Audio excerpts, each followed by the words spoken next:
이번 세션의 좌장으로는 박희재 서울대학교 기계공학부 교수님께서 함께해 주시겠고요. 또 조다나 캐머루드 코닝 수석 부사장 겸 최고 인사 책임자님, 그리고 김민환 SKAX 탤런트 담당 부사장님, 그리고 이강윤 성균관대학교 전자전기공학부 교수님, 그리고 장진석 보스턴 컨설팅 그룹 MD 파트너님께서 발표와 토론으로 함께해 주시겠습니다. 자, 그럼 무대 위에 마련된 자리로 좌장님 그리고 패널분들을 모셔보도록 하겠습니다. 여러분 큰 박수로 맞이해 주시기 바랍니다.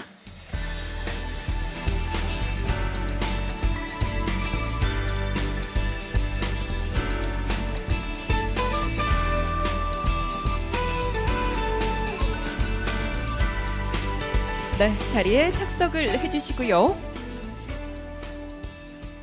네, 그럼 지금부터 기조 세션을 시작하겠습니다. 좌장님 부탁드립니다. 예, 반갑습니다. 예, 반갑습니다. 오늘 글로벌 HR 포럼에 이렇게 많은 분들이 또 함께 참석을 해주셔서 참으로 귀한 자리라고 생각을 하고 또 이렇게 초청해서 감사드립니다. 우리 사회자께서도 얘기를 하셨습니다만 사실은 지금 뭐 AI니 뭐 양자 컴퓨터니 이런 것들이 사실 그 개념이 정말 뭔지도 잘 우리가 뭐 알아가고 있는 상황에서 벌써 이것이 글로벌 경쟁으로 가고 있고 이제 생이냐 멸이냐 뭐 이런 것을 결정하는 이런 팩터들이 돼 가고 있는 상황입니다. 그래서 이런 상황에서 결국은 그것을 할 사람들이 누군가, 그리고 그걸 사람들을 어떻게 키워야 되는가, 그리고 인재를 어떻게 모아야 되는가, 뭐 이런 전략들이 정말 우리 생존 전략 그리고 앞으로 치고 나가야 될 여러 가지 그런 그 혁신 전략까지 맞물려 있다고 생각을 합니다. 그래서 오늘 굉장히 귀한 분들 네 분의 발표를 듣고요 모시도록 하겠습니다. 우리 제가 한 분 한 분 소개를 간단히 좀 소개드리고 이제 세션에서 이렇게 발표를 드리도록 하겠습니다. 우리 첫 번째 발표는 우리 조나다 캐머루드 코닝의 수석 부사장 인사이시면서 인사 책임자이십니다. 간단히 인사 부탁드리겠습니다. 우리 그래서 코닝에서 지금 하고 계시는 프랙티스와 함께 그다음에 주로 앞으로 하실 계획들 이런 부분에 대한 굉장히 중요한 얘기를 해주실 거라고 생각이 듭니다. 두 번째는 우리 김민환 SKAX 탤런트 담당 부사장님이신데요. 우리 현재 SK에서도 현재 굉장히 여러 가지 중요한 프랙티스들을 좀 진행하고 있고 또 그런 내용들을 오늘 굉장히 귀한 내용들을 발표해 주실 겁니다. 상당히 좋은 기회라고 생각이 들고 또 좋은 발표 부탁드리겠습니다. 세 번째 발표는 우리 성균관대학교 이강윤 전자전기공학부 교수님이십니다. 요즘 키워드인 AI 반도체에 관련된 그런 기술 그 혁신 기술에 대한 얘기를 좀 듣고요. 관련된 인재 양성, 교육과 관련된 얘기를 오늘 심도 있게 얘기를 해주실 겁니다. 그다음 네 번째는 우리 장진석 보스턴 컨설팅 그룹 MD 파트너신데요. 우리 보스턴 컨설팅 그룹 여러분 잘 아시는 글로벌 컨설팅 그룹이라서 굉장히 글로벌한 그런 그 정보와 글로벌한 이야기들을 많이 해주실 겁니다. 특히 최근에 어떤 그 이 AI 인재들의 그 무빙 또 인재가 왔다 갔다 하는 이동이라든지 유출이라든지 이런 부분에 대한 얘기들까지도 같이 포함해서 앞으로 우리가 해야 될 전략이나 방향들이 어떤 것인지 이런 것들에 대해 또 심도 있는 그런 논의를 해주실 거로 생각이 듭니다. 그리고 이제 오늘 네 분의 발표가 마치신 다음에는 우리 플로어에서 Q&A를 해주실 건데요. 사실은 제가 사회자로서 이제 몇 개 질문도 사전에 준비를 해서 나눠드렸습니다. 그것보다는 현장에서 플로어에서 이렇게 해주신 질문이 더 귀하고 또 굉장히 더 중요한 질문들이 많을 거라 생각이 들어서 여러분의 질문을 최대한 받도록 그렇게 하겠습니다.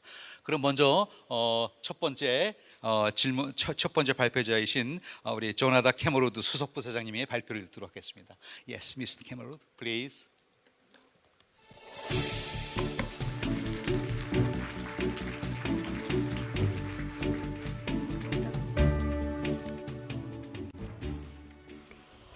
All right. Well, thank you very much. I'm very honored to be here speaking to everyone today. Before I jump into the topic, I actually want to talk quickly about Corning.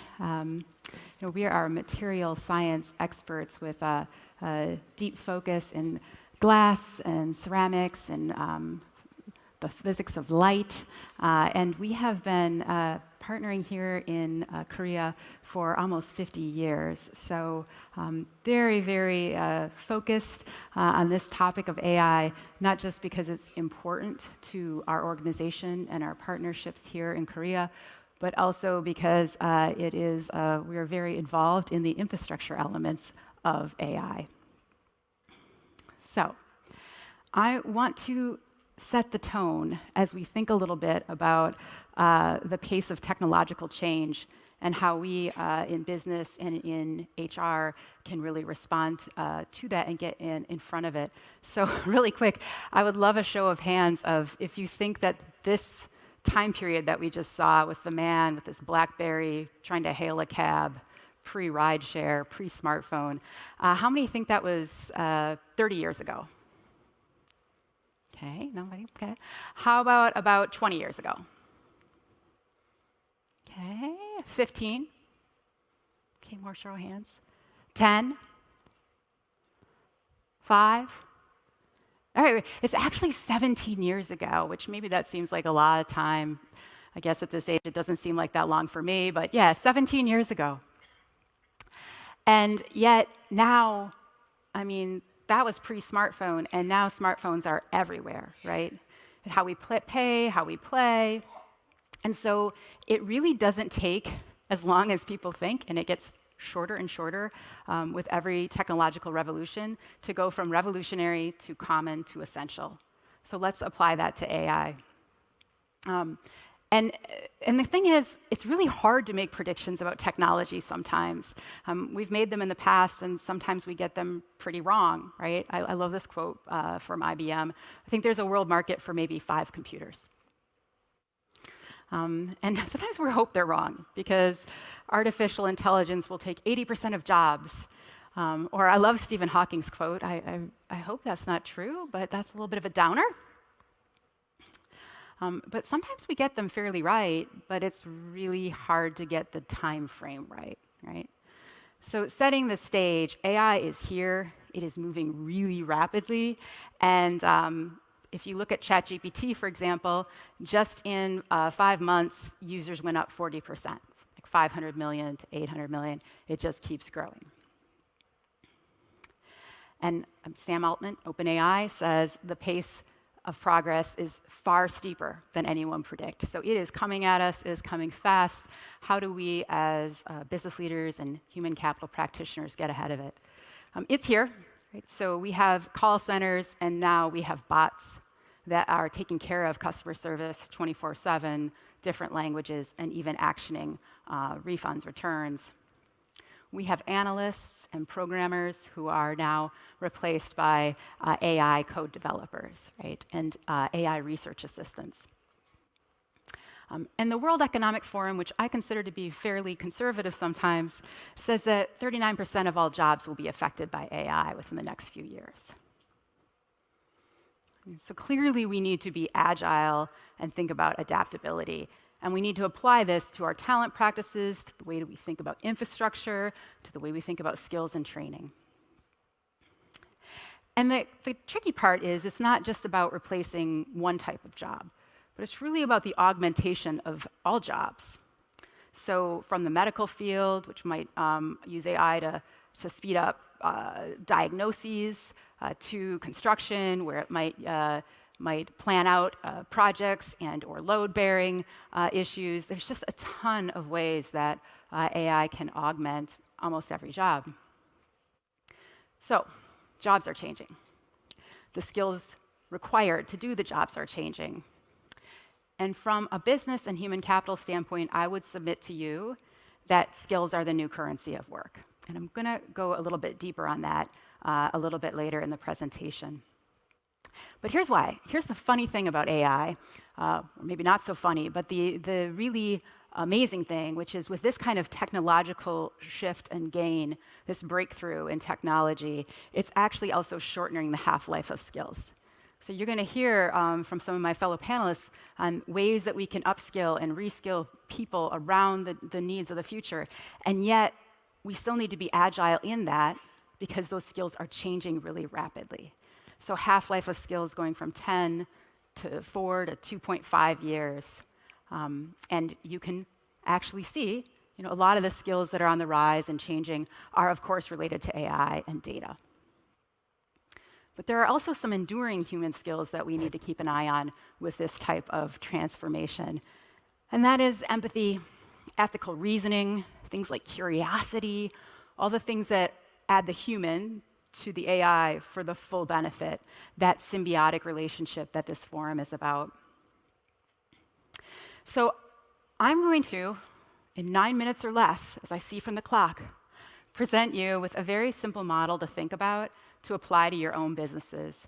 And you'll learn some deeper techniques and thoughts from my fellow panelists in some of these areas. But this is meant to just sort of set up a framework for thinking on how you can create value within your organization as you face the opportunities within AI. So first of all, let's talk about training. There, of course, is AI fluency and capability, but there's also this concept of critical thinking that we need to be very purposeful about, and this concept of resiliency and agility. Critical thinking, so that we can make sure that we are verifying and understanding the technological infrastructure and at least the outlines of how it works, if you will, within the generative AI universe, and to check the outcomes. And resiliency and agility, because in a world where so much is coming at us, we need to be able to take care of the mind so that we can meet the moment. But let's talk about AI fluency particularly. I like to think about this in three places. You have this casual augmentation, which is almost 100% of your workforce needs to be prepared to think about how you want them to use certain elements of GPTs or any type of AI copilot, any type of system. How do you want them to use it, and how skilled do you need them to be in that? But there's also this capability I call designing the future. It's fewer people, but it's super important right now. It's the people that are more technologically leaning, the people who can understand how LLMs work. They don't have to make them, they have to understand how to apply them and how to apply those things into the business. People who really grasp onto the concept of once we have a platform for agent creation, how does it reach into our data? How do I create the agents off that platform to amplify my processes and to make them more efficient and effective while still putting humans in the loop? So there's a core group of skills that you want to have in your organization that you start to find opportunities to enhance and create value through AI. And then you have these super people I call mastering the machine. And these are the people that you need in your organization too, that really understand the infrastructure. These are your sort of core IT folks. But also there's an org design component, a human org design, about how you're going to weave AI into the processes and still ensure that human element, that human checkpoint along the way. So a very simple way to think about capability for AI is how do you want to casually augment? How do you want to create that augmentation at scale?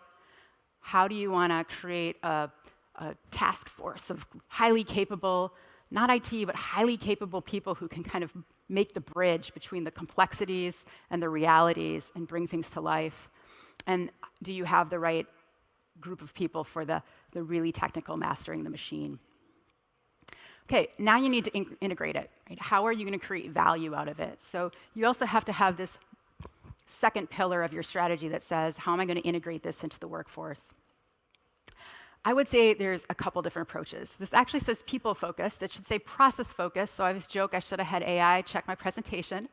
But this process-focused approach is if you have a common platform, guidelines, governance within your IT, how do you create that middle ground of people, right, within each function or business line that can start looking at your processes end-to-end with an understanding of the tools available and the opportunities available on the outside, and the ability to put forth recommendations and to evaluate those ROIs, those return on investment possibilities, to make decisions about where you will actually put in some augmentation. There's also a people-focused approach, and I really want to take a second to talk about this because it can be overwhelming to think about how to approach this in the workforce. But there are a lot of organizations, a bit of a cottage industry, as we call it, who are already developing software capabilities for you to basically scan your own workforce to say, hey, based on these job titles that I have, and based on the universe of outside tasks that are normally encompassed in those jobs, And based on all my job descriptions and the tasks encompassed in those jobs, and based on something like Stanford's Human Agency Index, I can get an evaluation by role and the number of roles of where I might have some opportunity just with the standard tools or capabilities out there right now. So this is a great approach. I always say it's telling you where you might need to mine, and that narrows the universe a bit from a people or role-based approach. Now, how you actually get creation out of that is going to vary, right? Is the opportunity large enough that it's worth the investment in those jobs, and then you have to train, retrain, think about making that process more efficient, and if that frees up people, how are you going to redeploy those people? Which brings us to our final pillar, which is creating agile human capital systems. This goes back to that skills piece. In a world where we have traditionally thought about our people in concepts of functions and job titles, with the pace of change in the skills universe and the pace of change in jobs from AI, I would submit we need to start thinking about people as a collection of skills and experiences. And when you can change your system to think about people in that regard, it does two things. It allows you to see the fuller human, which is fantastic when you think about optimizing people's capability in an organization. But it also allows you to be very agile. So if you think about the world or people as a bunch of Lego pieces, you can take those Lego pieces apart and put them back together in new teams and new structures to meet the need that you have at hand.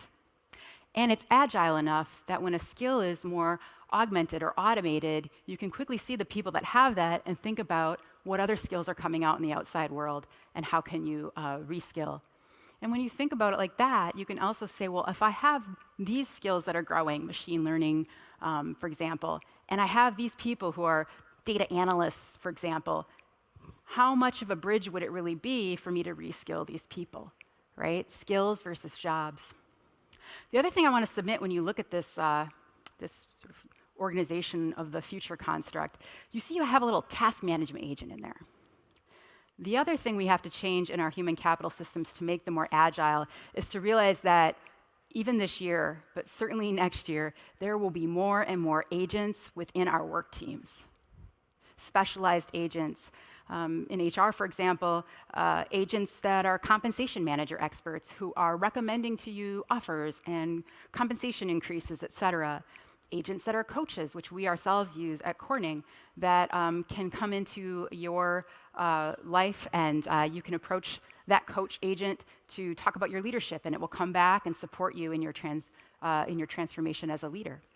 So in a world where we have agents sitting next to people, we need to think about our leadership development in a more agile way that, again, recognizes this new elements of agentic leadership, critical thinking, process vision, understanding of data, but also understands that human leadership must still be there. Empathy, vision, guiding people through change. And for all the leaders and HR leaders in the room, I would just say to you that in a world where we will increasingly be interacting with machines, we must also amplify the human connection and experience. It is an absolute must of humanity, of what it means to be human. So, a simple framework that you can tailor for your organizations. How are you planning to equip your employees with the skills they need? For all, for the middle group, and for the very, very senior seasoned people that you need with these skills.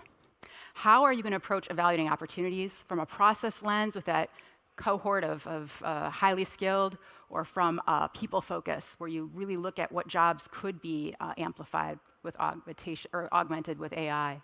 And how are you going to think about your entire ecosystem, the third pillar, to make this shift for the future? I'm just going to leave you this one thing, and I would like a quick show of hands. How many of you feel you are currently behind in your organization where you're starting to explore AI, but you don't really have a ton of governance and training across the organization? Okay, brave, raise your hand, it's okay. There's a lot of people. I mean, you're not behind too much. I mean, everybody's kind of on the same boat. At pace, where you think you're scaling AI tools and you're embedding them into the workflows. Okay, more hands. Don't be shy. It's cool. And who's leading the way? People who are building adaptive systems and having cross-functional collaboration with AI. Okay, we have some hands out there. That's good. Find those people with the hands later. So I'm not going to have asked you this, but this will be the slide that you can take home to think about with your teams. And with that, I want to make sure I turn over to my colleague.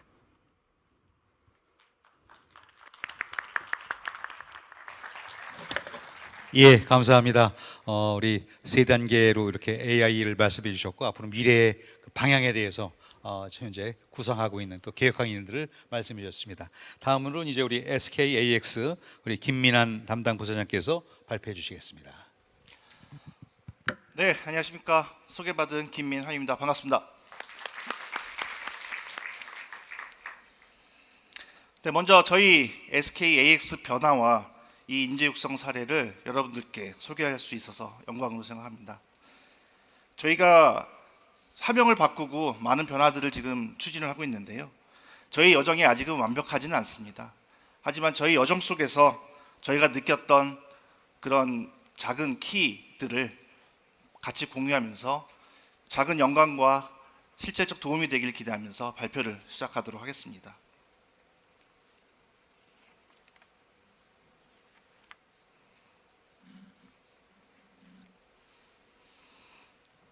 네, 많은 분들 아시겠지만 저희는 원래 이름은 SKCNC였습니다. SK그룹의 IT 서비스를 담당하는 회사로 1991년 시작을 했고요. 얼마 전 6월이었죠. SK 주식회사 AX로 사명을 바꾸고 이 AI 대변역 시대에 저희가 선두주자가 되겠다 선언을 하고 이 변화를 시작을 했습니다. 단순한 이름의 변화가 아니라 저희 조직의 정체성과 사업의 본질을 바꾸는 아주 큰 작업이었고요. 이를 통해서 우리 스스로 Being AX 컴퍼니가 되고 AI 기술을 선도를 하고 이를 가지고 글로벌 사업으로 확장하자는 큰 꿈을 가지고 회사의 이름을 바꾸고 변화 추진의 여정을 시작을 했습니다. 저희가 사업하고 있는 분야들은 SK그룹의 주력 분야인 반도체, 에너지, 통신 이런 부분들이 좀 주력한 부분이고요. 이 생성형 AI라는 기술을 가지고 저희가 클라우드, 디지털 팩토리, 디지털 ESG 영역에서 활발하게 서비스를 제공을 하고 있고 고객과 함께 성장하는 그런 회사들을 만들기 위해서 노력하고 있습니다.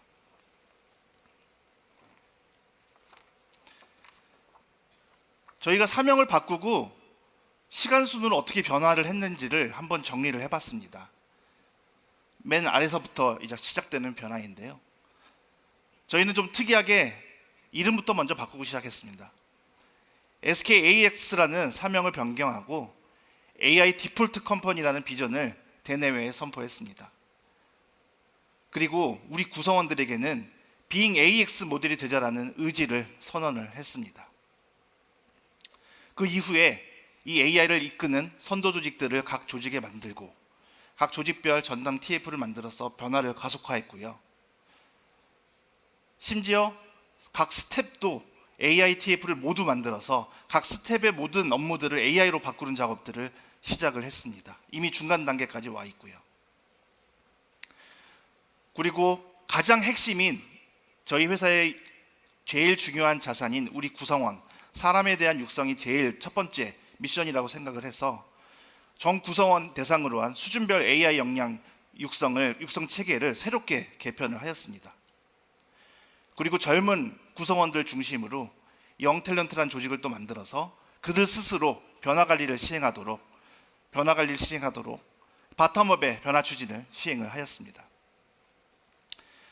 그리고 구성원들과 우리가 어떤 목표까지 나갈 거야 라는 그 목표를 구체적으로 설명하기 위해서 저희 스스로 SKAX 혁신 5단계라는 것들을 만들고 그것의 목표를 구성원들과 공유를 하였습니다. 그리고 이제 연말 다시 내년도 퀀텀 점프를 위해서 새롭게 조직을 리디자인하고 재정비하는 단계를 거치고 있습니다. 네, SKAX 혁신의 5단계 궁금하실 텐데요. 잠깐 소개를 해드리면요.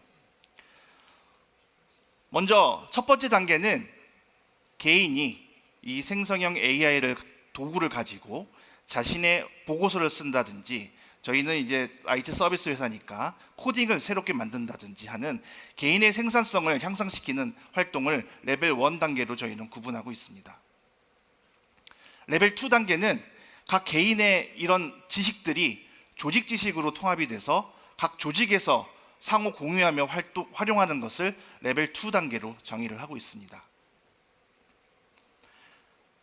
세 번째 단계는 이러한 지식들이 통합된 이후에 자기의 일이 AI 에이전트로 바뀌어서 보조적으로 나의 일을 대신하는 에이전트들을 하나씩 가지고 일을 하는 단계를 레벨 3 단계라고 저희는 규정을 하고 있습니다.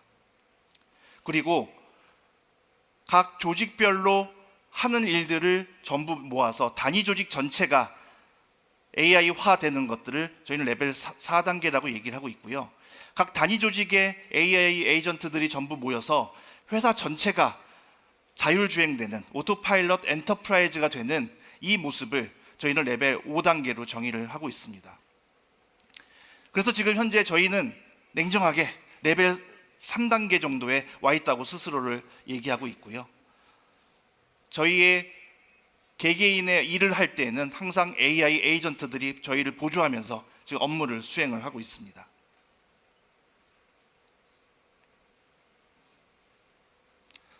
네, 저희 이런 변화를 추진하는 것들은 결국에는 구성원들이 해야 되는데요. 구성원들의 AI 역량을 어떻게 하면 상향 평준화할 것인지에 대해서 고민을 했습니다. 저희는 기존에는 중앙 오른쪽에 있는 AX 컬리지라는 저희 내부의 육성 체계만 존재했습니다. 저희가 사명을 바꾸고 난 이후에 나머지 부분들이 좀 채워졌는데요. AI를 전문적으로 교육시키는 AI 탤런트 랩을 새롭게 신설을 했고요. 육성뿐만이 아니라 우리 업무까지도 서로 일하는 방식의 혁신을 추진하는 그런 에이전트들을 만들기 시작을 했고요. 그리고 이것들을 우리뿐만이 아니라 다 같이 함께 우리와 둘러싸고 있는 이해관계자들과 실력을 같이 높이는 작업들을 하기 위해서 취업준비생 그리고 비즈니스 파트너를 대상으로 한 교육과정도 오픈을 하면서 전체적인 육성 프레임을 가져가고 있습니다. 하나씩 말씀드리겠습니다. 먼저 AI 탤런트 랩입니다. 목표는 업무뿐만이 아니라 생활에서도 AI와 함께 할 수 있도록 전 구성원의 AI 역량을 상향 평준화하기 위해 이 세 단계의 교육 프로그램들을 준비를 했고요. 첫 번째는 AI 리터리시입니다. 모든 구성원이 의무적으로 참여해야 됩니다. 온라인 플랫폼 교육으로 구성이 되어 있고 온라인상에서 AI에 관련된 필요 기초 지식들을 학습을 하게 되고 자기의 업무에 대한 부분들, 보고서라든지 코딩을 만든다든지 엑셀 작업을 한다든지 이런 부분들을 AI와 대화하며 실질적으로 자신의 실력을 테스트하는 그런 플랫폼입니다. 그리고 나의 실력이 지금 어떤지 AI가 자동으로 평가해주고 내가 부족한 부분을 피드백해주는 그런 시스템으로 구성이 되어 있습니다. 이 학습 단계를 졸업하면 다음 단계인 AI 부트캠프로 이동을 합니다. AI 부트캠프도 역시 온라인에서 학습 플랫폼이 구축이 되어 있고요.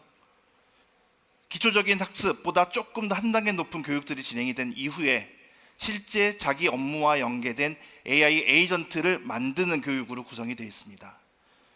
그래서 이 과정 통해서 자기 에이전트를 만들고 이 역시 AI가 평가를 해줍니다.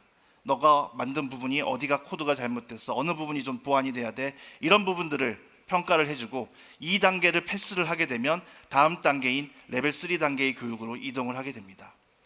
레벨 3 단계는 실제 AI 프로젝트에 투입되는 단계입니다. 그래서 실제 고객이 존재하고 고객이 프로젝트에 자신의 멘토와 함께 투입돼서 도지식으로 교육을 시행하는 방식을 레벨 3 단계로 규정을 하고 지금 활발하게 진행을 하고 있습니다. 네, 기존에 있던 교육이 바로 이 AX 칼리지인데요. 저희는 9개의 학부를 중심으로 다양한 교육, 약 300개의 교육 과정들이 있습니다. 근데 이 AI가 라이징 되면서 직무 간의 이런 부분 경계들은 굉장히 모호해지고 구분이 없어집니다. 그래서 저희 학부 내에서 교육 교육을 받는 우리 구성원들은 직무를 넘나들며 학부를 넘나들며 멀티 스킬셋을 함양하려고 열심히 노력을 하고 있습니다. 이를 도와주기 위해서 저희는 각 학부별로 AI 활용 과정들을 전부 신설을 했고, 이것들을 같이 병행하면서 멀티 스킬로 육성하기 위한 본인의 커리어 패스들을 설계를 하고 있습니다. 저희는 좀 특이하게 모든 과정에 외부 강사를 쓰지는 않습니다. 전부 사내 강사가 자기의 일과 관련된 부분들을 서로 나누면서 하고 있고요. 업계 최고라는 자부심, 그리고 러닝 바이 티칭이라는 목표 하에 이러한 칼리지를 운영을 하고 있습니다.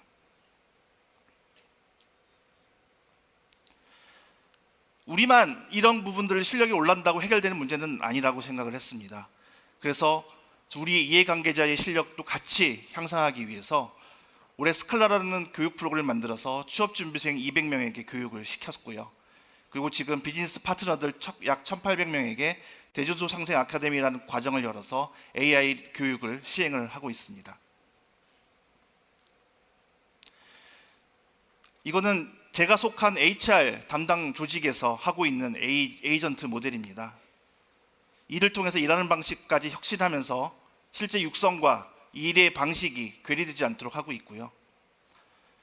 채용부터 성과관리, 육성, 인재검색, 복리후생, 퇴직의 HR의 전 단계를 AI 에이전트로 모두 구현을 하였습니다. 그리고 이는 HR 담당자면 HR 담당자, 경영층이면 경영층, 리더면 리더, 일반 구성이면 구성원, 각각의 페르소나에 맞게 벌처라이가 구성이 되어 있고, 자기의 니즈에 맞게 모든 HR의 활용과 지식과 정보들이 개인에게 전달이 됩니다. 그리고 이런 정보들은 전부 데이터 아이에 쌓이게 되고 계속적으로 축적이 되고 계속해서 고도화되고 있습니다. 이 탤런트 AX를 통해서 저희가 기대하고 있는 것들은, 경영층들은 바쁘시죠. 보고를 받기 위해 일을 시키고 이것을 또 보고받기 위해 많은 시간을 기다려야 하고, 이런 리딩 타임들이 꽤 깁니다. 근데 이제는 경영층들이 바로바로 탤런트 AX에 접속을 해서 본인이 원하는 답을 스스로 찾으십니다. 우리 회사에 어떤 역량이 어느 부서에 얼마큼 있지? 1년 뒤, 3년 뒤 나의 석세서는 누가 좋을까? 저 조직의 미래 후보자는 누구일까를 스스로 찾으십니다. 단위 조직의 리더는 연말 되면 일도 바쁘고 모든 업무들이 몰리는데 평가해야지, 성과 관리해야지, 구성원 면담해야지 굉장히 바쁩니다.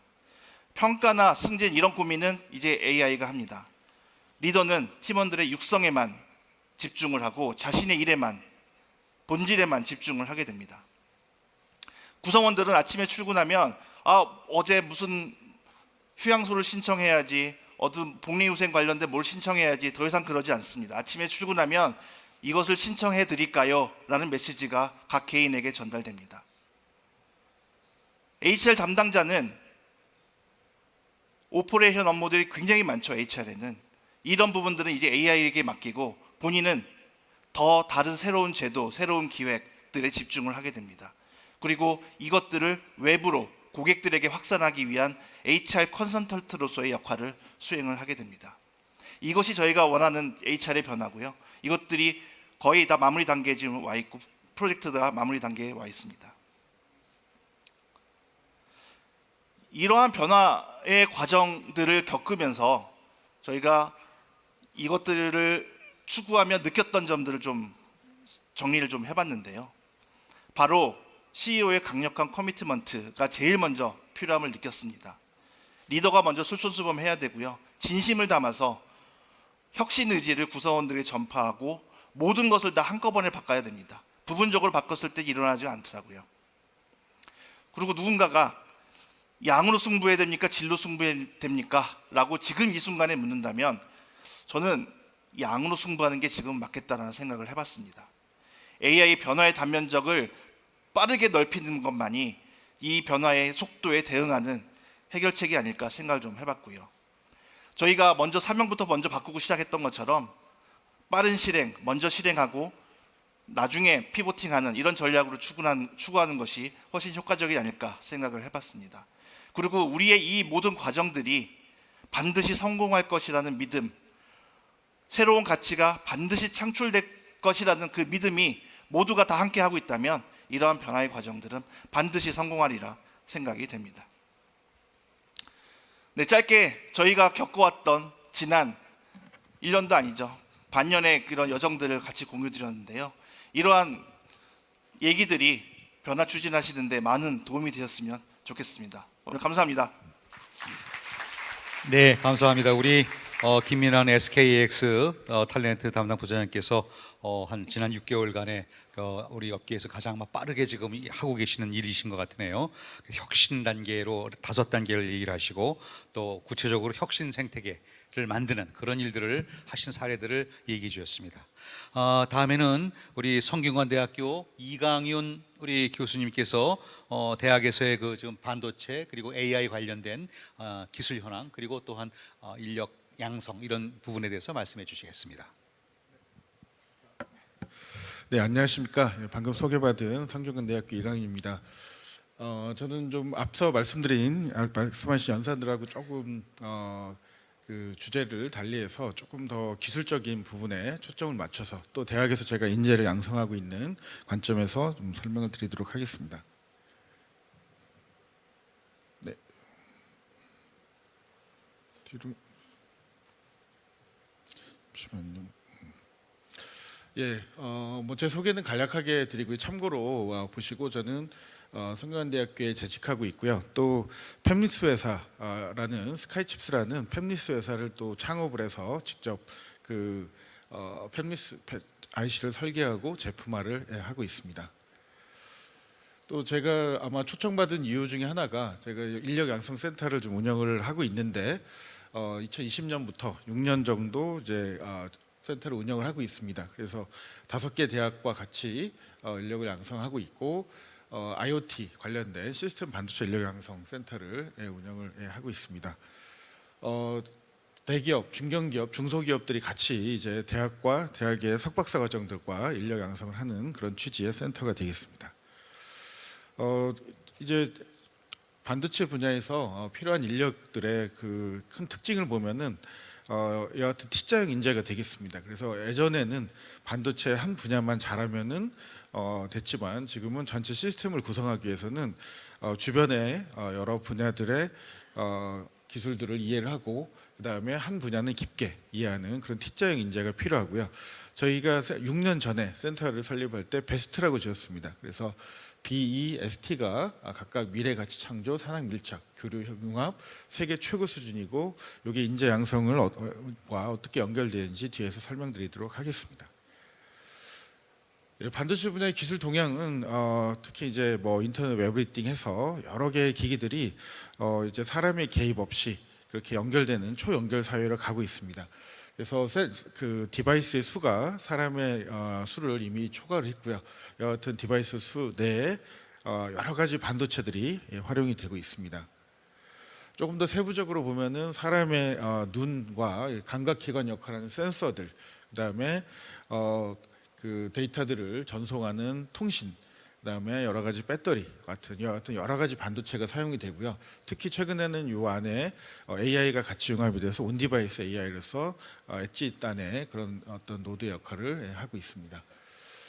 그래서 온디바이스 AI 관련된 그런 관심이 굉장히 많죠. 그래서 이제 엣지 단에서 저희가 보는 핸드폰이라든지 그런 웨어러블 기기와 같은 엣지 단에서 모든 데이터들을 처리하고 하기 위한 그런 디바이스들, 그다음에 이와 관계된 여러 소프트웨어들에 관한 연구들이 굉장히 활발하게 연구되고 있고요. 또 이와 관련해서 또 HBM, 또 SK 하이닉스, 또 삼성전자가 강점을 가지고 있는 HBM이 또 굉장히 큰 포인트가 되겠습니다.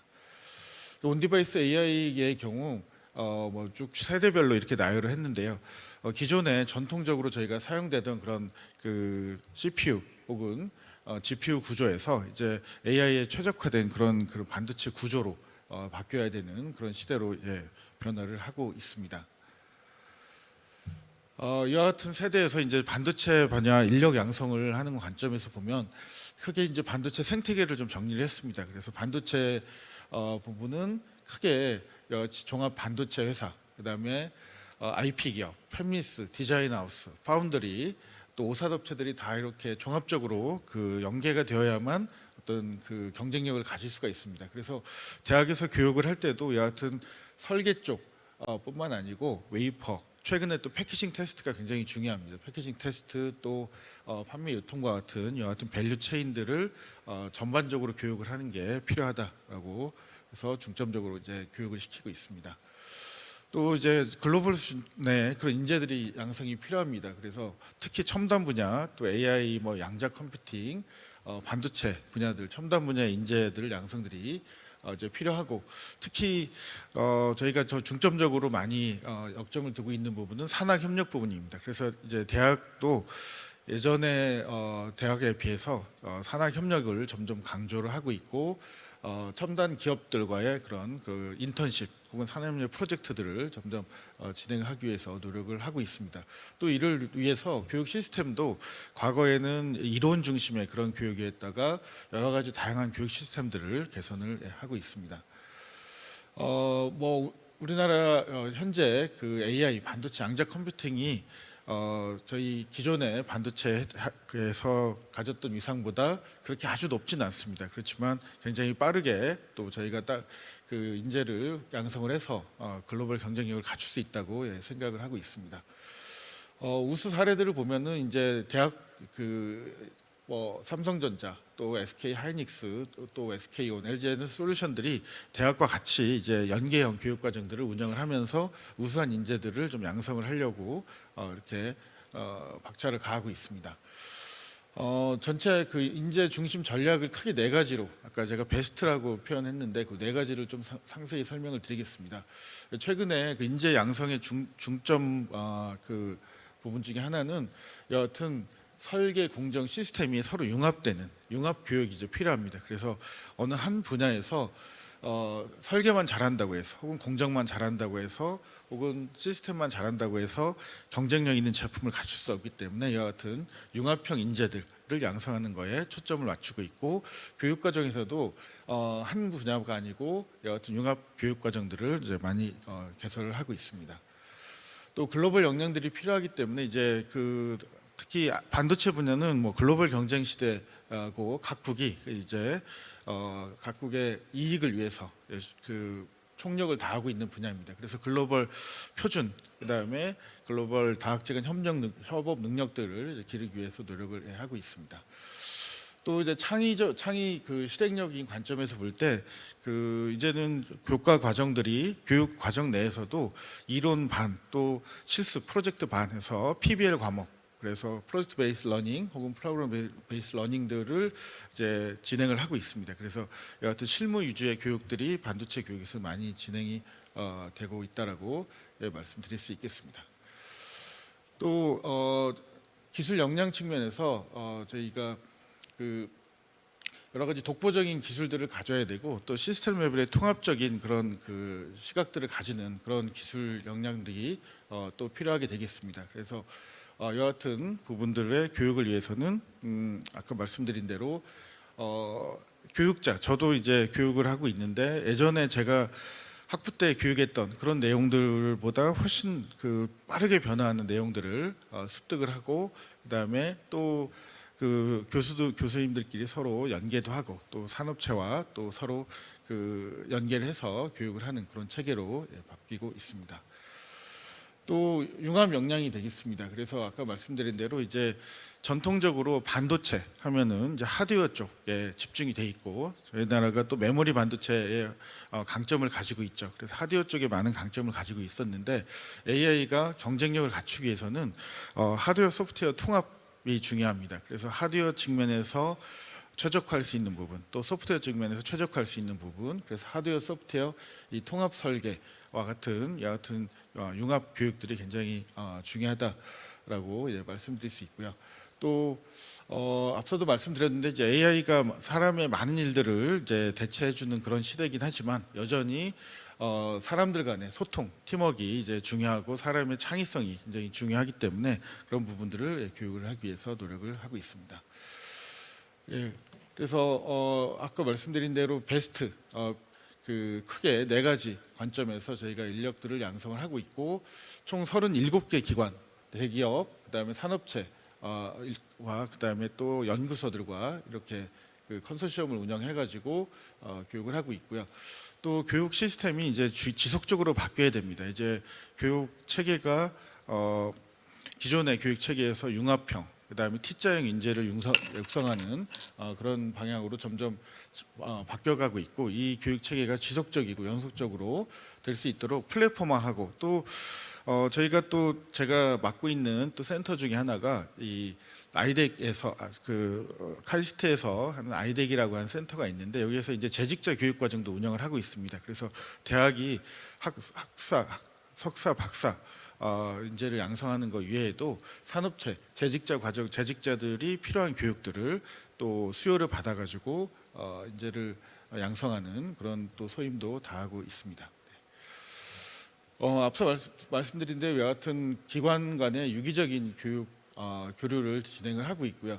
실제 이제 사례들로 기업들에서 필요한 그런 주제들을 대학의 연구실에 석박사 과정들한테 프로젝트 형태로 이제 의뢰를 합니다. 그러면 산학협력 프로젝트 형태를 하면서 석박사 과정들이 양성이 되고, 그 양성된 인력들이 다시 또 기업에 가서 굉장히 빠르게 또 현업에 적응할 수 있는 그와 같은 그 유기적인 협력 체계들을 구축을 하고 있고요.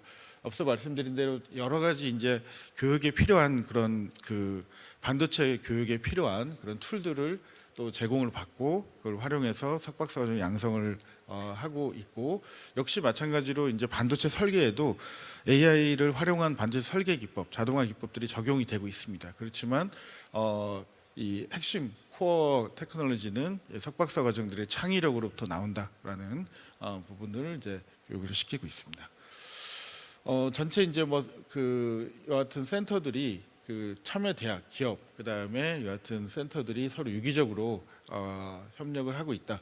특히 참여 대학에서 오른쪽에서 보시는 기업에서 왼쪽으로 참여 대학에 필요한 교육 콘텐츠들을 제시를 합니다. 그걸 갖다가 PBL 과목으로 이제 운영을 하면서 실제 과목을 개설을 하고 그 과목에서 프로젝트를 진행할 때 기업 계신 분들이 학교 오셔가지고 피드백을 줍니다. 그래서 이 내용들이 어떻게 반영이 됐는지, 그 다음에 석박사 과정들이 충분히 수행을 했는지 이와 같은 그런 피드백을 받게 된다.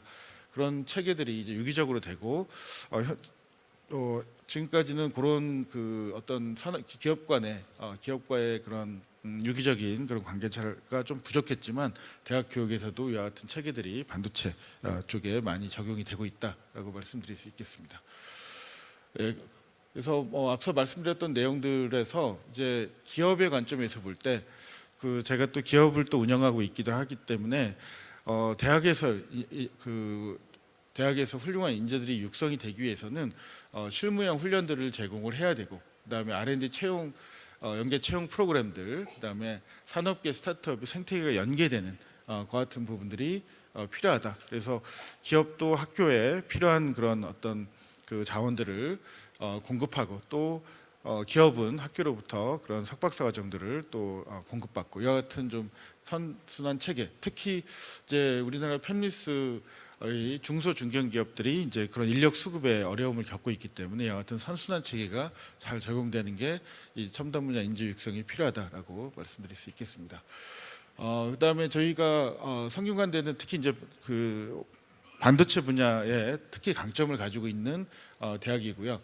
그래서 AI, 양자, 반도체 전공 트랙과 같은 그런 핵심 커리큘럼들을 이제 계속 개발을 하고 있고, 그다음에 이제 실무 교육을 위해서 실제 반도체는 설계뿐만 아니고 제작을 해서 측정을 하고 여러 가지 그 실무를 경험을 해야 현장에서 도입됐을 때 큰 영향을 발휘할 수 있습니다. 그래서 그런 실무 위주의 교육들, 그 다음에 이제 글로벌 시대이기 때문에 국제 공동 학위 제도, 그 다음에 교환 프로그램들을 다양하게 활용을 하고 있고, 또 대학도 이제 대학에서만 머무르지 않고, 저도 교원 창업을 했듯이 스타트업 창업을 점점 장려하고 있고 합니다. 그래서 이와 같은 그런 핵심 기술 기반의 융합 교육들, 그 다음에 그 융합 교육을 하기 위해서는 이제 예전에는 교수 1인이 그냥 한 과목을 강의했지만, 사실 융합 과목을 강의한다는 것 자체가 굉장히 챌린징합니다. 그래서 최근에는 한 두세 분의 교수님들,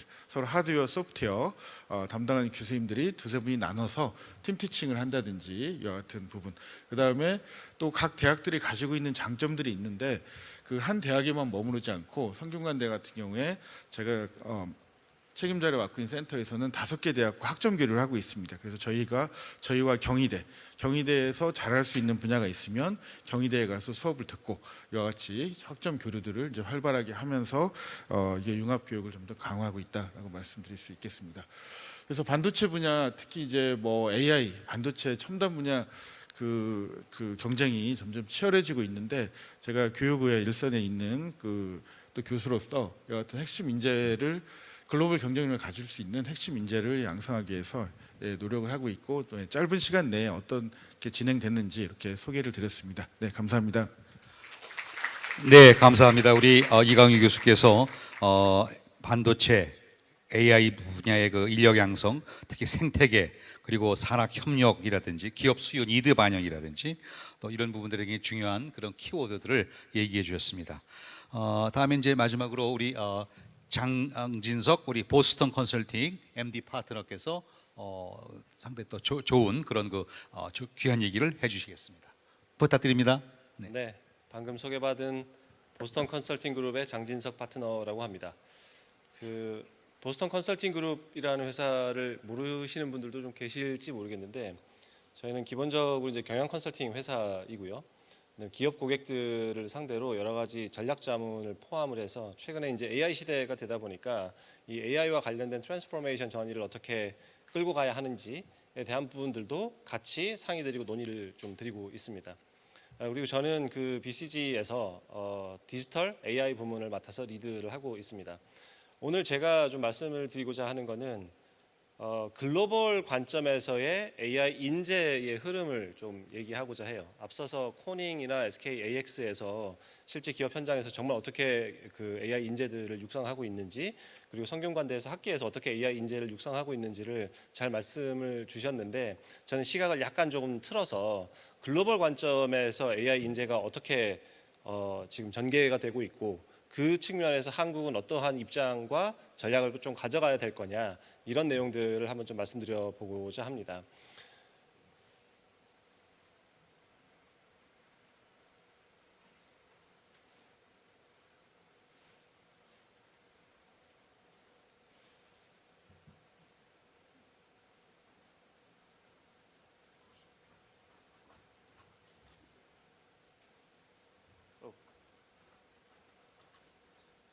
네. 이 글로벌 관점의 AI를 이야기를 할 때 일단 가장 처음 우리가 생각을 해야 되는 부분들은 전 세계의 AI를 봤을 때 사실 AI의 산업이라는 게 극단적으로 왜곡이 되어 있습니다. 이게 무슨 얘기냐면 한마디로 미국의 모든 AI가 다 집중되어 있어요.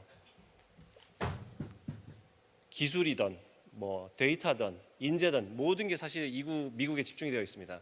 돈부터 먼저 한번 좀 보면 지금 그 오픈 AI, 데이터브릭스, 뭐 XAI 그리고 뭐 엔솔픽 미국의 대표적인 AI 기업들이죠. 이들이 최근 1년 내에 확보한 일종 연구 개발 비용 또는 자금 조달에 해당하는 부분이 뭐 많게는 25조, 30조, 적게도 10조 이상, 다 10조 이상 되는 돈들을 내부의 연구를 위해서 자금 확보가 되어 있는 상황입니다.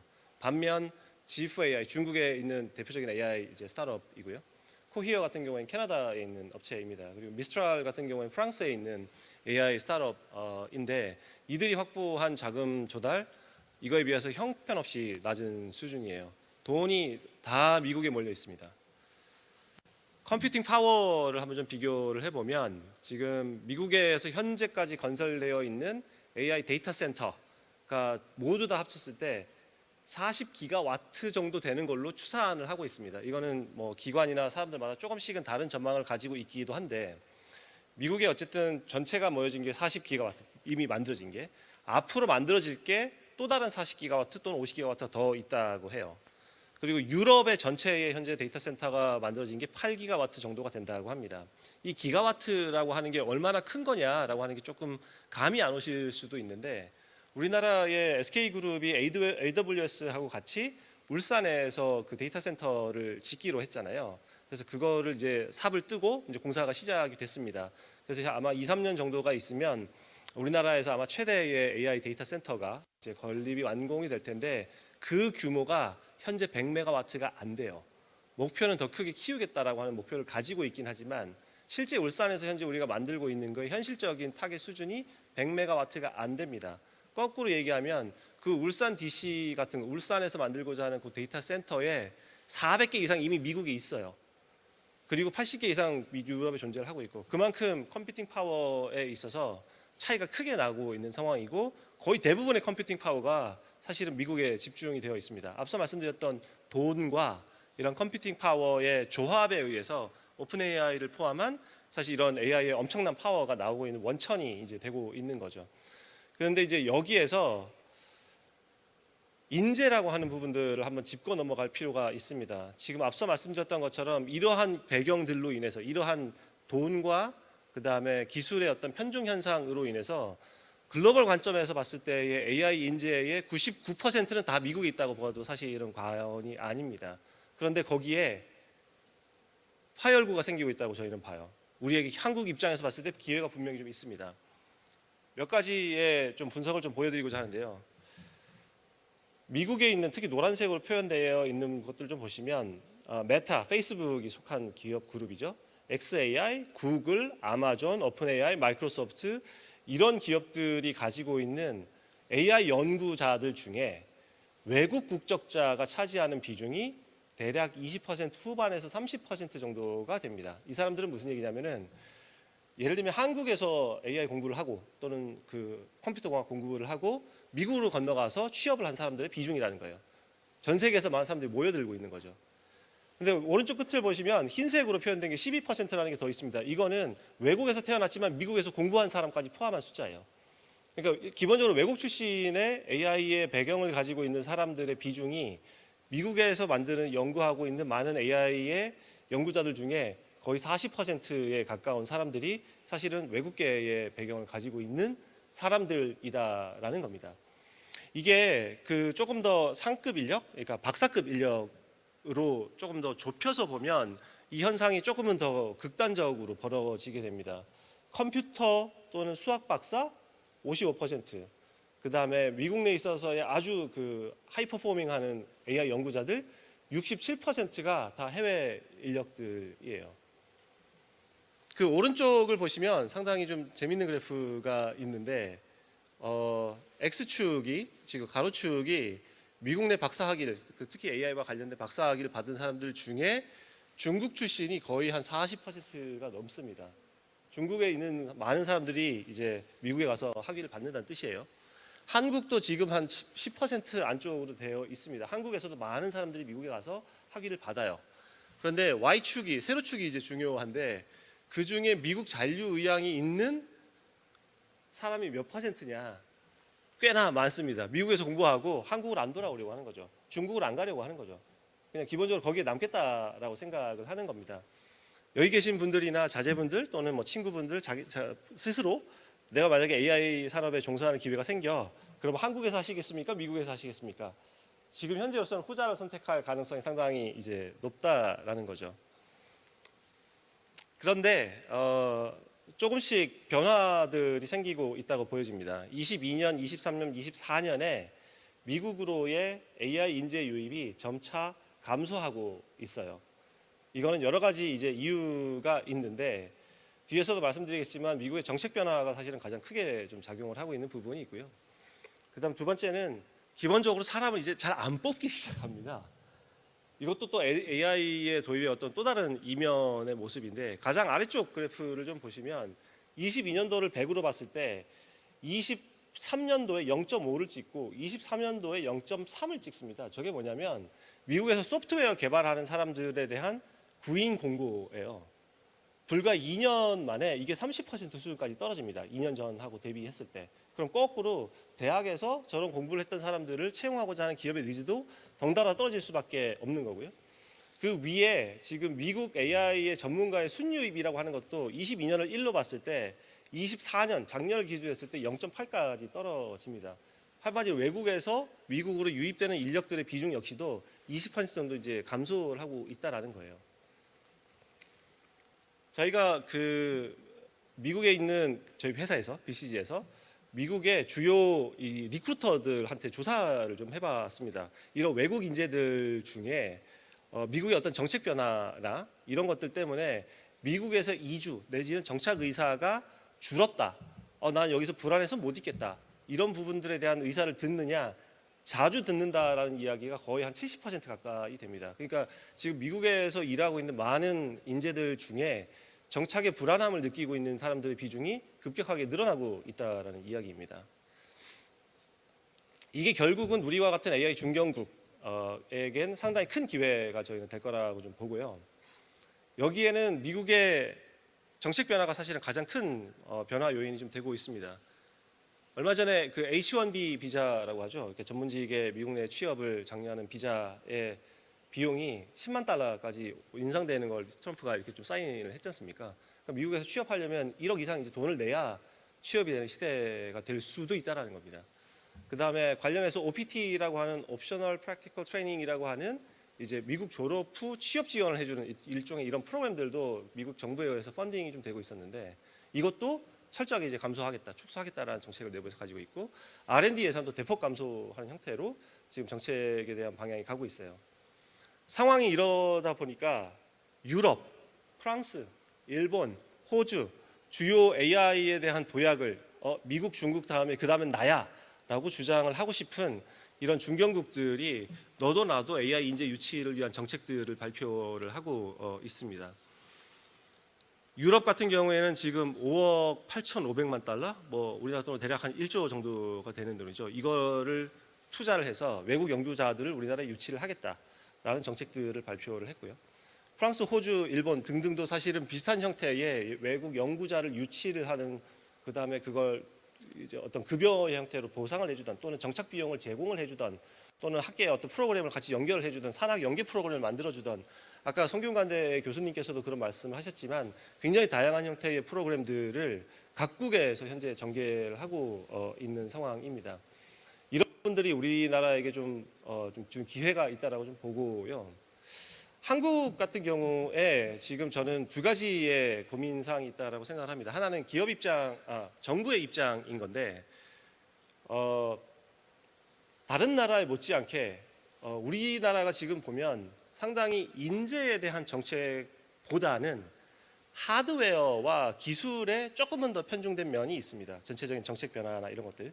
얼마 전에 경주에서 APEC을 했을 때 엔비디아하고 잘 이야기돼서 GPU 26만 장 확보했었다라는 게 상당히 많이 이제 논의가 되고 보도가 됐지 않습니까? 물론 좋은 일이고 우리나라 AI 산업 발전을 위해서 정말 큰 마중물 역할을 하게 될 거라고 보는데 실제로 그거를 돌릴 수 있는 인재가 있어야 합니다.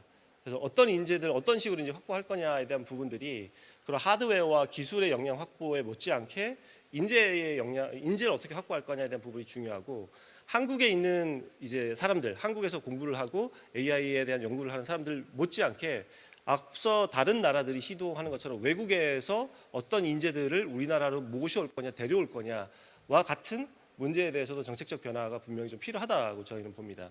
이게 이제 하나 첫 번째에 좀 말씀드리고 싶었던 부분이고, 두 번째는 기업의 입장에서도 인재를 확보하는 방식에 있어서의 근본적인 변화가 좀 필요합니다. 지금까지는 국내에서의 좀 인재 확보 중심으로 전개가 됐던 반면 이제는 글로벌을 전체 시장으로 놓고 인재 소싱을 어떻게 해낼 것인지에 대한 방식으로 고민이 전개가 될 필요가 있습니다. 자료에 포함되지는 않았는데 마지막으로 제가 좀 말씀드리고 싶은 부분은, 그러면 어떤 인재를 얘기를 하는 거냐, 우리가 AI 산업에 적합한 인재를 말하는 것, AI 인재입니다 라고 했을 때 AI 산업에 종사하는 인재는 굉장히 스펙트럼이 다양할 수가 있습니다. 그래서 당연히 LLM과 같은 이런 근본 모델을 만드는 작업에서부터 시작해서 현장에서 적용하고 활용하고 하는 것들까지 굉장히 다양한 형태의 인재가 존재할 수 있는데, 한국의 입장에서 어떤 형태의 AI 인재를 만들어야 되냐, 저는 S급 인재보다는 A급 인재가 더 중요하다고 생각을 합니다. 메타가 얼마 전에 어떤 인재를 연봉 1,000억 원을 주고 데려왔다라고 해서 또 한번 난리가 난 적이 있었잖아요.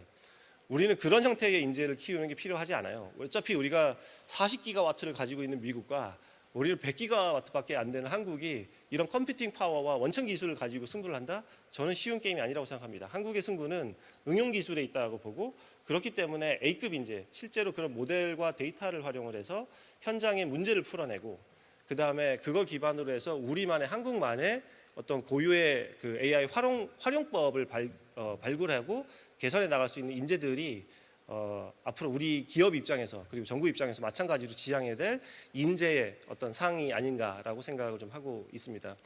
그래서 지금 정리하자면 그 글로벌 관점에서 봤을 때 AI 인재의 편중 현상이 상당히 심각하지만 이거를 재편할 수 있는 시기적인 기회가 지금 한국에 찾아왔다고 보고요.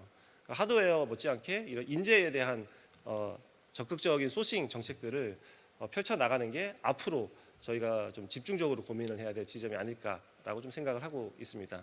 제 말씀을 오늘 좀 이렇게 좀 마무리를 하고 Q&A 세션으로 바로 좀 넘어갈 수 있으면 좋겠습니다. 감사합니다. 예, 감사합니다. 우리 장진석 파트너께서 그 글로벌 빅테크 기업들의 트렌드, 그리고 펀드, 그리고 인력 향상, 그리고 이동 상황이라든지 여러 가지 또 생태계 이슈들 비롯해 굉장히 중요한 얘기들을 해주셨어요. 많은 인사이트를 오늘 같이 나눠주셨습니다. 예, 이렇게 해서 네 분 발표를 모두 마쳤고요. 이제 Q&A 세션 들어가도록 하겠습니다. 제가 말씀드렸죠. Q&A 많으실 거라고. 지금 뭐 말도 못하게 많이 들어왔습니다. Q&A가. 그리고 정말 아주 그 버닝 디스커션 할 수 있는 그런 귀한 질문들이 많이 들어왔습니다. 그래서 질문들을 제가 이렇게 좀 탭 올려서 같이 이제 한 분 한 분 이렇게 전부 중요한 질문들이 있으니까 그것들 이제 돌아가시면서 이렇게 순서대로 이렇게 답변해 주시면 좋을 것 같습니다. 먼저 첫 번째 우리 연사께 질문을 제가 미스 캐머루드 하신 질문 제가 팝업을 해 올리겠습니다. 팝업 부탁할게요.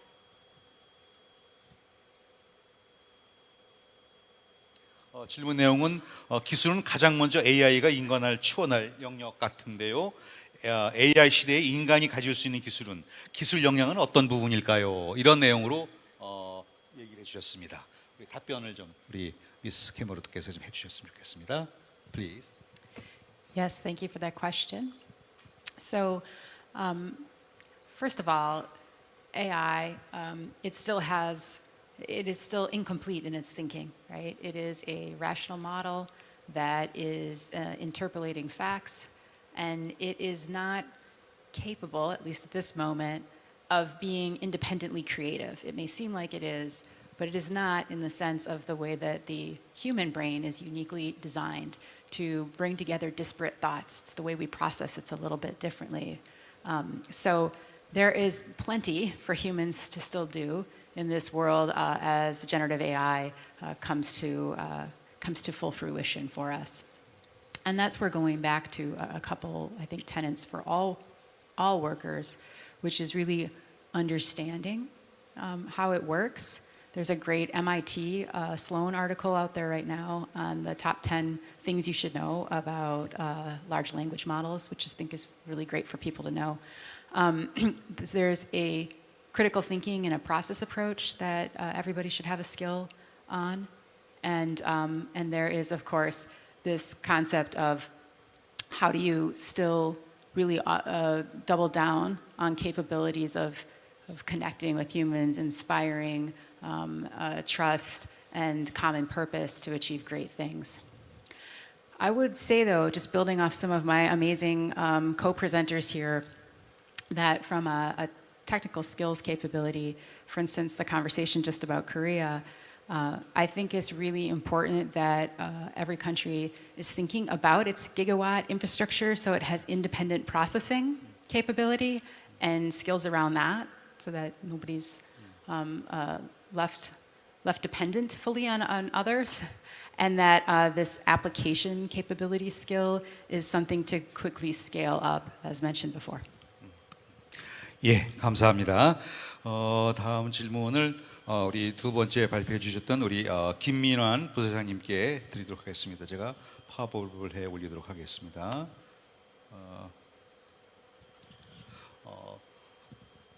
질문 내용은 이렇습니다. 구체적으로 인사 분야에서는 AI를 어떻게 활용하고 있는지, 새로 채용할 때는 어떤 사람을 채용하고자 하는지, 또 구체적으로 어떻게 AI 응용 기를 수 있는지 좀 더 세부적인 현장 프랙티스를 좀 말씀해 주십시오라는 그런 질문입니다. 네. 차근차근 말씀을 좀 드려야 되겠죠. 예, 구체적으로 인사 분야에서는 어떻게 활용하고 있는지, 아까 말씀드렸던 것처럼 HR 전 분야를 AI로 다 바꾸려고 생각하고 있고요. 채용부터 퇴직, 그다음에 역량 육성 이런 부분들을 전부 다 AI로 바꾸려고 생각을 하고 있습니다. 예를 들어 채용할 때 같은 경우에는 저희 이미 채용을 작년부터 AI로 다 바꿔놓고 면접도 AI 면접관이 면접을 보고요. 저희가 한 번 이제 채용할 때마다 신입사원 같은 경우는 한 10,000명 정도가 지원을 하는데 서류 전형 단계에서 4시간밖에 걸리지 않습니다. 그동안은 한 20-30명이 붙어서 전부 다 이 서류 검토를 하고 단계를 거쳐서 보고를 하고 이렇게 진행을 했는데 지금 4시간 동안 AI 돌리면 끝입니다. 그게 바로 서류 전형으로 이제 바뀐 결과이고요. 그다음에 AI 역량을 가지고 있어야 필요 없습니다. 미리 갖고 있는 것 물론 좋죠. 근데 저희는 들어오시면 지금은 그거를 따질 때는 아니고요. 지금 다 새로운 AI 서비스 개발자로 저희가 육성하기 위해서 육성 체계를 가지고 하고 있기 때문에 지금 이렇게 하고 있는데 저희는 이게 근데 수요에는 안 맞다고 생각해요. 스피드에는 안 맞다고 생각해서 입사 전에 저희가 교육을 육성을 하려고 아까 말씀드렸던 스칼라 프로그램 같이 취업 준비생들 대상으로 한 프로그램들을 이렇게 준비를 하고 있는 거고요. 네, 그 정도 말씀드리겠습니다. 네. 예, 감사합니다. 다음으로 우리 이강윤 교수님께 우리 플로우에서 온 질문입니다. 파워에 올리겠습니다. 내용은 이렇습니다. 우리 한국 대학에서 산학 강화나 교육 시스템 개선을 하신다 하셨는데요. 중국이나 미국의 교육과 비교해서 우리가 가지는 교육의 강점과 특별한 점, 그리고 앞으로도 경쟁력을 갖기 위해서 해야 되는 부분은 어떤 부분일까요? 네, 좀 어려운 질문인데요. 좀 답변 드리겠습니다. 아까도 말씀드렸듯이 이제 산학 협력 체계를 저희 대학 교육 시스템에 많이 적용을 하고 있고, 그다음에 계속 실무 교육을 강화시키고 있습니다. 구체적으로 좀 말씀드리면 기업에서 필요한 기업 대기업 혹은 중소기업, 중견기업, 반도체 혹은 AI 기업에서 필요한 그런 주제들이 있습니다. 그런 주제들을 가지고 대학 교육에 이제 커리큘럼에 어떻게 반영을 하고 기존에는 그냥 이론적인 내용들, 전통적인 그런 내용들이 있다고 하면 그 내용들이 당연히 교육이 되어야 되고요. 그렇지만 거기에다 플러스 알파로 최신의 기업에서 필요한 내용들을 이제 반영하는 그런 노력들을 이제 하고 있고요. 그 형태를 이제 프로젝트 베이스 러닝 혹은 프로그램 베이스 러닝으로 해서 학생들이 그 프로젝트를 수행하면서 이제 또 배우는 그런, 또 교수님들이나 또 여러 산업 경력이 있는 그런 산업체 전문 출신의 교수님들이 이제 같이 이제 지도를 하고 이런 체계로 하고 있습니다. 그리고 중국이나 미국 교육에 비교했을 때 우리가 가지는 강점은 조금 더 밀착해서 할 수 있다는 그런 부분이 좀 더 강점인 것 같습니다. 그래서 이게 오피셜한 부분도 있지만 이 기업에 있는 분들이 학교에 어떤 교육에 기여한다는 게 사실 현실적으로 굉장히 힘듭니다. 현업에서 굉장히 바쁘고 여러 가지 일이 많은데 기업체의 학교 교육에 실제 시간을 투자해 가지고 오프라인으로 혹은 온라인으로 피드백을 준다는 게 굉장히 힘든데, 그래도 대한민국 교육은 그런 부분이 조금 더 그런 중국이나 미국보다는 조금 더 강점을 가지고 있다고 생각을 하고요. 또 하나는 이제 제가 아까 발표드렸던 인력 양성 사업이 과기정통부에서 6년간 100억 이상이 지원이 된 사업입니다. 그래서 석박사 과정들을 석박사 과정들을 육성하기 위해서 이제 정부 차원에서도 지원을 굉장히 많이 하고 있고, 최근에 이제 대학의 인력 양성 프로그램들이 굉장히 많이 지원이 되고 있습니다. 그래서 아마 중국이나 미국보다는 그런 인력 양성 프로그램을 굉장히 활용해서 단기간에 저희가 효율적으로 인력을 양성할 수 있다. 이것도 저희의 경쟁력이 아닌가 생각할 수 있고요. 또 한 가지는 저희가 대한민국이 가지고 있는 가장 큰 강점 중에 하나가, 또 엔비디아도 아마 그걸 인정했을 것 같은데요. 저희는 반도체 메모리만 잘하는 게 아니고 반도체, 그다음에 또 가전, 삼성전자의 TV, 또 가전, 또 무선 사업, 그다음에 현대자동차와 같은 이와 같은 인프라를 다 가지고 있습니다. 그래서 저희는 이 교육을 할 때 그런 어떤 시스템 관련된 관점에서 필요한 니즈들을 받아서 그 좀 더 융합 교육을 하는 게 중국이나 미국보다는 조금 더 용이하지 않을까 이렇게 말씀드릴 수 있겠습니다. 네, 상입니다. 예, 감사합니다. 우리 저 장진석 파트너님께 질문도 또 있습니다. 팝업에 올리겠습니다. 우리나라 기업에는 급여를 비롯한 조직 문화 등 여러 부분에서 한경성이 있는데요. 과거 애국심으로 경제 성장이 견인차별했다고 하면 앞으로는 어떤 노력으로 AI 인재들을 한국과 한국을 위해서 기업을 위해서 일할 수 있게 할 수 있을까요? 예, 의견 부탁드립니다. 이건 제가 답이 없는 질문인 것 같은데요. 그 사람에게 모티베이션을 주는 거는 여러 가지가 있을 수 있죠. 돈이라고 하는 것도 있고 당연히 급여라고 하는 부분이 이걸로 한계가 있다라는 지적과 질문이신 것 같고요. 사실은 그 오늘 제가 보여드렸던 리포트가 원래 BCG가 저희 회사에서 글로벌리 이렇게 쭉 스터디를 한 내용들을 일부 발췌를 해서 제가 좀 가지고 온 거예요. 그 리포트에 담겨져 있는 상당히 큰 부분이 급여에 대한 비교였습니다. 그래서 미국에서 공부하는 AI 연구하는 사람들의 급여 수준을 비교를 해보면 다른 나라보다 더 높아요. 그러니까 미국이 기회의 땅이기 때문에 미국으로 인력이 집중되는 면도 있지만 사실은 그 이면을 들여다보면 훨씬 더 돈이라는 요소가 강력하게 작용하고 있는 것도 분명히 맞습니다. 그래서 미국에서 특히 실리콘밸리 같은 데서 AI 연구를 한다라고 했을 때 급여의 수준과 한국에서 어떤 기업에서 AI에 대한 연구를 한다라고 했을 때 급여의 수준에 있어서 상당히 갭이 나는 게 현실적이고요. 그러면 이제 급여를 높일 수는 없으니까 다른 방도가 뭐가 있는 거냐라는 질문을 주신 걸로 제가 좀 이해가 되고, 저는 이거는 경험일 수밖에 없다라고 개인적으로는 생각을 합니다. 성공의 경험 같은 거죠. 그러니까 자부심과 이런 것들을 만들어 드릴 필요가 있다고 봐요. 그래서 지금 뭐 예를 들면 아까 그 SKAX에서도 그런 새로운 AI를 가지고 HR이 됐건 전체 펑션을 완전히 바꾸는 형태의 지금 작업들을 하고 계시잖아요. 그거를 다 돌파를 해냈을 때 어떤 이걸 내가 이걸 해냈다라고 하는 어떤 그런 자부심 같은 거라고 할까요? 그리고 AI 시대가 벌어진다라고 했을 때 그 시대가 오는 거를 내가 어쨌든 앞에서 나가서 이거를 끌어내고 있다라고 하는 어떤 이런 경험들을 만들어내는 게 사실은 이런 인재들을 우리가 붙잡을 수 있는 거의 유일한 요소라고 생각합니다. 이게 첫 번째고요. 두 번째는 한국적 특성이라는 게 분명히 있습니다. 저희가 이제 뭐 사회적으로 많이 얘기가 되는 한국에서 AI를 한다. 그럼 우리는 한국은 어떤 AI 강국이 되는 거냐라는 이야기들을 사실 많이를 하는데 한국의 특징이 뭔가요? 제조 강국이고 데이터가 많고 뭐 이런 이야기들 이제 많이 하잖아요. 근데 실제로 그런 제조 데이터들을 활용을 해서 AI에 뭔가 의미 있는 성과 내지는 의미 있는 AI 애플리케이션을 만들어낸 적이 있냐? 아직은 없습니다. 아직은 그 단계에 있어요. 초입 단계에 들어와 있는 상황인 건데 이런 것들을 만들어낼 수 있다면 그 결과물을 가지고 사람들을 계속 모티베이션을 주고 자극을 해야 된다라고는 생각을 좀 하고 있습니다. 어려운 길이겠죠, 물론. 예, 혹시 우리 저 SK 우리 김민호 부사장님 현장에서 좀 현업에 계시잖아요. 네. 이 좀 답을 좀 해안을 좀 만들어 주시면 좋겠습니다. 네, 사실 뭐 저도 비슷한 생각을 했는데 진짜 자기가 리드하고 있고 자기가 더 기여할 수 있는 부분이 크다라는 생각들을 계속 해주면서 주도성을 갖게 해주는 것, 그거 외에는 사실 방법이 없어 보이긴 하더라고요.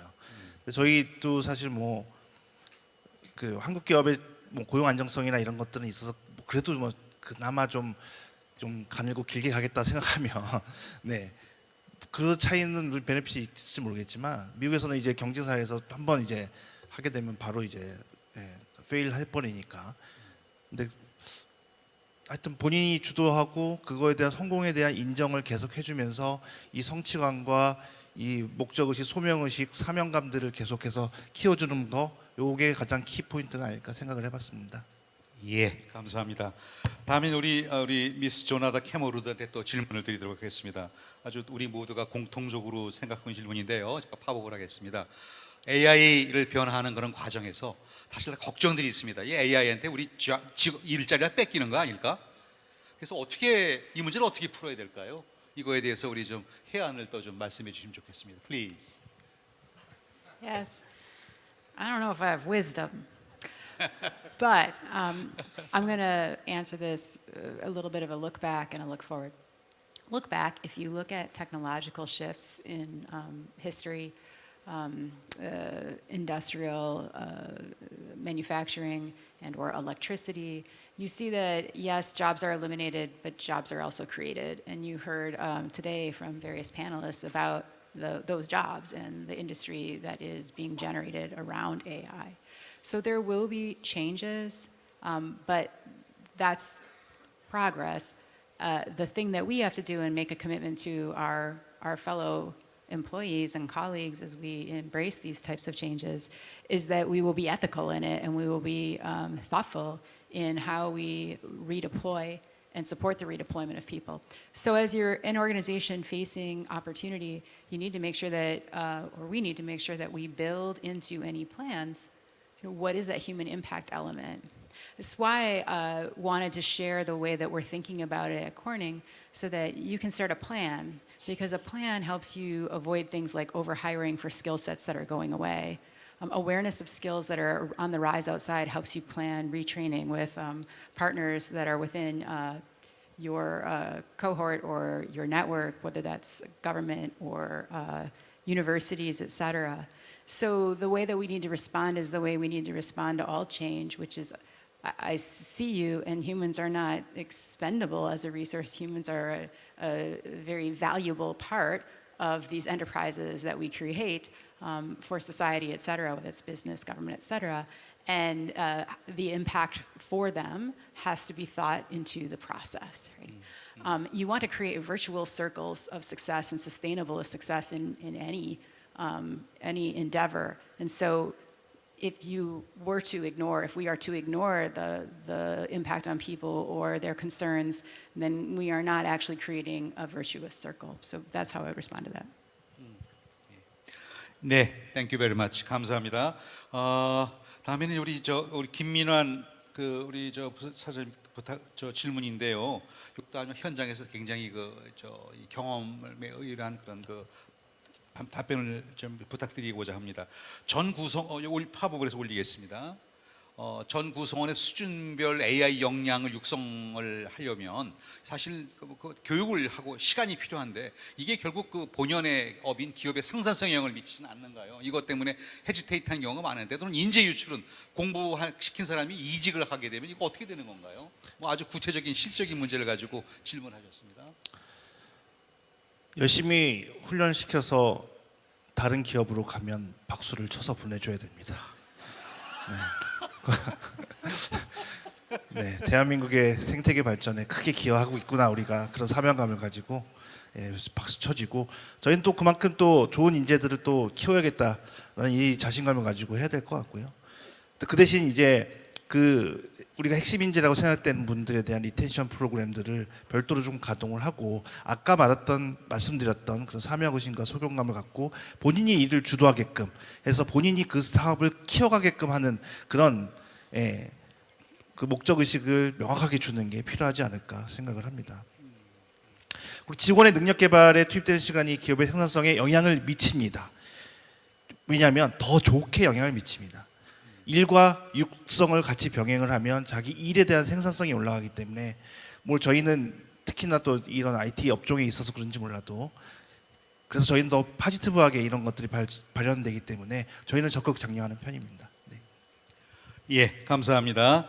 다음에는 우리 이강윤 우리 교수님께 부탁을 마이크를 좀 넘기겠습니다. 우리 이것도 역시 굉장히 우리 아까 반도체 그리고 생태계 교육을 말씀을 하셨는데 질문 내용입니다. 산학연 연계를 해서 하면 이게 연계 기업이 이게 채용이 이어지는지 사실 굉장히 고민스러운 얘기죠. 그다음에 그렇다면 그런다 하더라도 대기업으로 몰린다든지 이런 현상은 없는지, 특히 우리나라의 고용의 한 80%를 차지하고 있는 중소 중견 기업들이 그런 우리 AI 인재를 끌어오기 위해서는 어떤 노력을 해야 되는지 이런 것들을 좀 해안을 좀 말씀해 주십시오. 네, 아주 날카로운 질문이시고요. 제가 이제 학교에 온 지 21년째입니다. 그래서 21년 동안 고민하고 있는 주제이기도 합니다. 그래서 대한민국에서 이제 여러 가지 산학연 교육 프로그램을 이제 운영한 이후에 특히 중소 중견 기업들이 이제 참여했을 경우에 채용으로 이어지는 경우는 뭐 그거는 이제 굉장히 의지로 가지고 되는 게 아니고 졸업한 학생들의 선택이기 때문에 그 부분이 바로 이어진다라고 말씀 못 드리고, 현실적으로는 어떻게 보면 대기업들의 쏠림 현상이 있는 게 이제 현실입니다. 그래서 중소 중견기업들이 하고 열심히, 심지어는 중소 중견기업계에서 석박사 과정들의 장학금도 지원하면서 이렇게 운영을 하는 경우들이 있었는데, 이 채용으로 잘 이어지지 않는 경우들이 이제 많았습니다. 그게 좀 안타까운 현실이기도 하고요. 그렇지만 이제 인재를 이제 리텐션 하기 위해서는, 중소 중견기업 입장에서는 리텐션 하기 위해서는 아까 앞에서도 말씀하셨듯이 급여 혹은 여러 가지 복지 이런 부분들의 관점에서 볼 때는 당연히 중소 중견기업이 대기업보다는 조금 떨어지는 게 현실이고요. 그러면 결국은 이제 뭐 가지고 잡아야 되느냐? 아까 말씀하신 성취감, 그 다음에 서로 소통, 그렇죠. 이게 보통 취업으로 이어지는 경우들이 어떤 경우냐면, 회사에서 열심히 서로 멘토링하고 그 다음에 하면서 그 접촉면을 넓혔을 때 그게 채용으로 잘 이어지고요. 또 채용으로 이어져서 한두 명의 저희 졸업생들이 또 그 기업에 취업하면 후배들이 자연스럽게 또 취업하는 경우가 많습니다. 그래서 기업들도 노력을 해야 됩니다. 기업들이 노력을 해서 접촉면을 넓히고, 또 하나의 비전을 보여주는 게 또 대기업이 입사했을 때 가지지 못하는 장점들, 그 부분은 중소기업에서 여러 가지 다양한 경험들을 주도적으로 하고, 또 자기가 개발한 칩이 양산에 적용되는 그런 성취감, 이런 부분을 느꼈을 때 이제 뭔가 중소기업에서 매력을 느낄 수 있는 그런 부분이 있습니다. 그래서 그런 어떤 부분들이 필요하고, 그 다음에 이제 중소 중견기업도 그래서 그런 차원에서 노력을 좀 열심히 해야 된다라고 말씀드릴 수 있겠습니다. 네, 이상입니다. 예, 감사합니다. 우리 장지석 파트너님 질문 하나, 이것도 제가 꼭 올려드려야 될 것 같아서, 우리 한국의 AI 인재 유치를 할 수 있는 좋은 기회가 왔다고 말씀하셨는데, 좀 구체적인 방안을 좀 얘기해 주시면 좋겠어요. 여기 혹시 정부에서 오신 분도 있고 기업에 계신 분도 계시는데, 저한테 팁을 좀 어려운 주세요. 것만 좀 팁을 좀 주세요. 팁 어떻게 하면 되는지. 아까 자료에도 조금 써놓기는 했는데요.